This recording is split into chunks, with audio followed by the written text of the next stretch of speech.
is very important for your viewers who come to the business world from another discipline to understand. It's the power of leverage, of being able to borrow money and use that money to generate a return.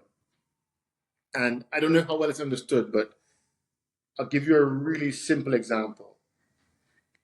If you buy a property, let's say a house, and the house is worth $10 million, and you can lease that house to somebody else in perpetuity from forever and ever and ever for $1 million a year, you will get a 10% return. You bought it for 10 million, you leased it out to somebody, you get $1 million a year.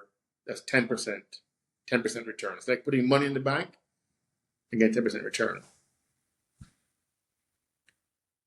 Here's where it gets complicated now. If you are able to go to the bank and borrow 9 of the $10 million from the bank, and the bank likes you and trusts you, which some banks do, and the bank is willing to lend you money at 5%, then you have to pay back the bank interest of $450,000 a year. You borrowed 9 million and you pay 5% to the bank. Okay? Yes. Mm-hmm. Now, you still have to find $1 million of your own because the house costs $10 million. Yes. Mm-hmm. You only borrowed 9, but you had to find $1 million. So you bought the house for 10 million. You rent the house for $1 million a year, same deal, same tenant. Mm-hmm. In this case, when you get the $1 million,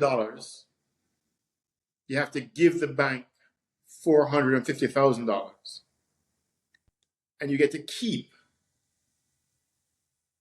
$550,000 for yourself. Okay? Yes. Now, if you went into your pocket for $1 million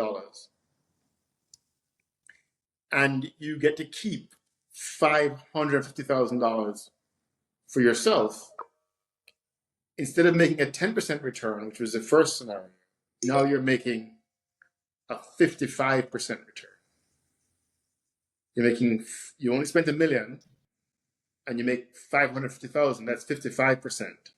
Now you can, if you had 10 million to start with, you buy 10 houses and you make a 55% return on investment. And that is essentially the power of leverage. Is that clear?